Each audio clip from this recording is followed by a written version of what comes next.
सणाचा काकडा चालू आहे.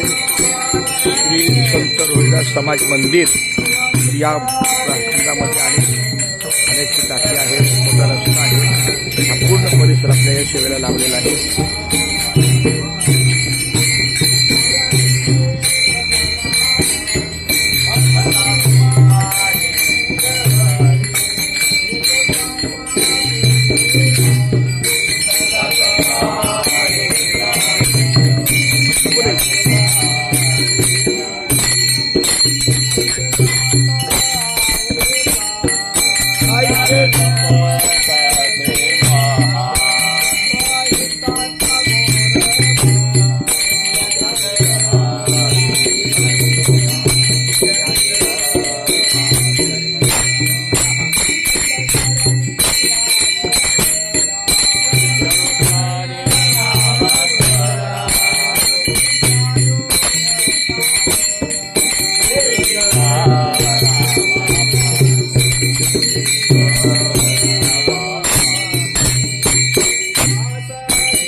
शिकवलं म्हणजे